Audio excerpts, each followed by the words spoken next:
Good, good, good. Yeah. Quickly, quickly, quickly. Do you know what you have and what you need? We have a shooter down about 2 blocks away. We're ready for an aid right here. Today we have training between multiple law enforcement agencies where we are using an alert system, which is Alert has put on this training for law enforcement for pretty much if there's a critical incident on how we should go about handling it. Alert's been around for quite some time. Longview PD has been using some of the models of Alert for an extensive period of time as well, but the state has mandated every law enforcement officer to go through an Alert training, and so that's what we're doing today, is covering all of that. We have multiple agencies. We have the Gray County Sheriff's Office, the Smith County Sheriff's Office, Smith County Constable Precinct 1, of course Longview Police Department. We have Hallsville PD, Hallsville Independent School District. So Upshur County Sheriff's Office. We have a slew of departments, and the reason for that is because Longview PD, we're the hub for the Alert training now here in this area. Some people ask, why might we want to be a hub? It helps us equip and help every law enforcement agency in East Texas to have the same training that we're all supposed to have across the state anyway. You never know who you're going to need, right? So it's best to kind of give everybody around you the same training.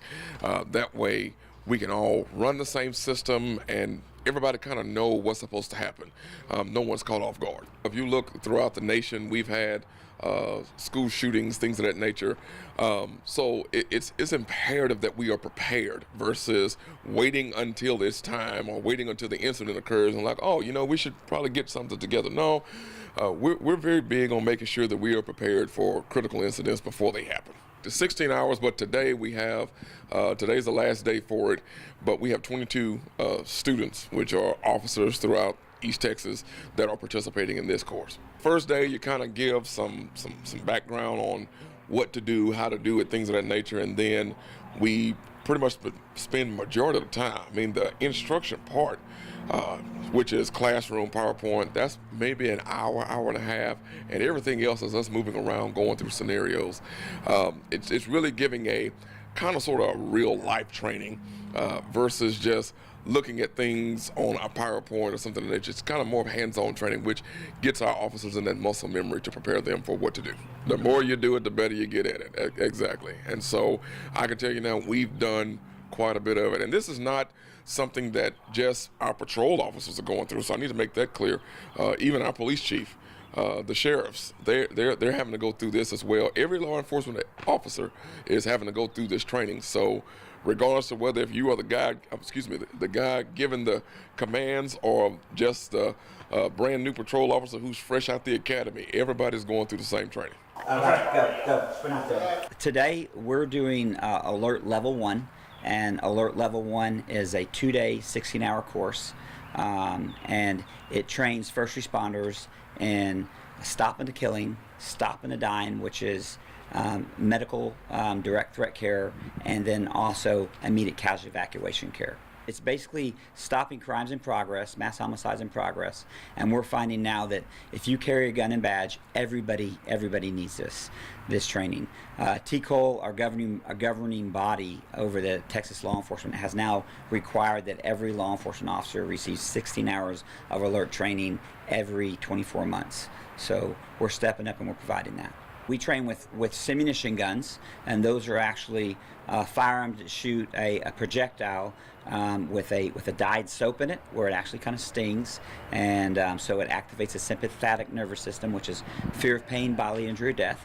So our officers are actually testing those skills in conditions where they're getting shot at, and then so we do that in the morning, then in the afternoon, then we get bigger picture of how do we put it all together and get our setup command, and we give them blue guns and do that. So day 1 is learning all the tactics and everything, and day 2 is validating it with force on force, and then we go back to the blue guns and we look at the bigger picture of how do we take command, and then how do we push into a crisis site, how do we stop the killing, how do we build out casualty collection point, how do we stop the dying with medical care, whether that's tourniquets, whether that's pressure points, whether that's recovery position, how do we carry those wounded out, and then how do we set up command outside and feed resources to that incident and transfer those wounded to a higher level of care. 1999 Columbine High School happened, and that was kind of a big wake-up call for law enforcement to say, hey, they needed this training nationwide, which kind of prompted the beginnings of ALERT in 2002, which is based out of Texas State University and San Marcos and Hays County. So ALERT was created then. There continue to be active shooter instances. In 2007, Sandy Hook happened. Sandy Hook actually happened in 2012. Virginia Tech happened in 2007. So they're learning from those. With ALERT, because it's part of Texas State University, they're a learning-based institution. So they continue to collect data. We're up to 567 active attacks since 2000. And so they're continually learning and taking that data from those attacks, and we're changing the curriculum that we're teaching our students nationwide.